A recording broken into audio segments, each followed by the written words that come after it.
Simon, yo, yeah.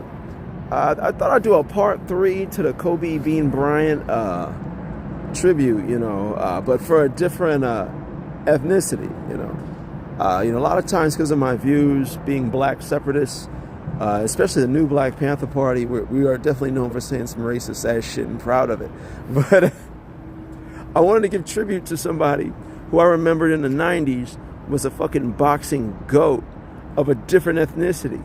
Now, I don't see any statues here in LA Live of Asian people, but I would probably guess that the crypto LA Live area definitely has a lot of Asian influence or money or something, because, judging from how they run shit in hotels or whatever, banks, you name it, I bet you they have some type of influence. It would be nice to see a visual representation of them. Shout out to Crystal Casino, which probably has some type of Asian ownership or administration or something. But anyway, this guy,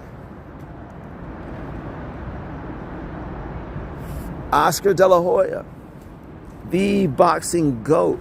This is my second take doing the video. I mentioned him as a middleweight. He actually jumped several weight classes from, I think it was super lightweight all the way to middleweight, and dominated in those classes. I vaguely remember that. I think Roy Jones even did something like that, where he jumped like 2 or 3 weight classes. Roy Jones Jr. But Oscar De La Hoya,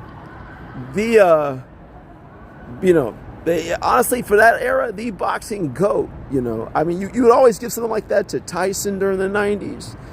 But Tyson really just stayed in heavyweight, if I remember right.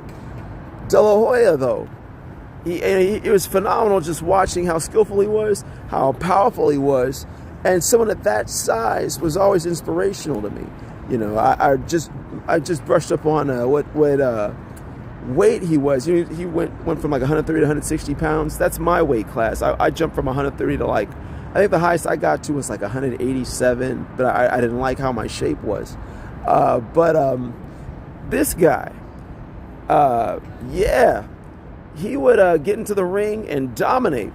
Not a defensive fighter too much, in my opinion, like how you see Floyd Mayweather is, where he's overly defensive and never gets knocked out.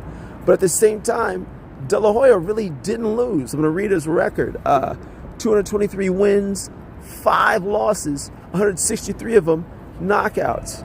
So, the thing I remember the most about him was the controversial knockout that he got when he got a liver shot, and it was like, it ended him. And it let me know that anybody could get got.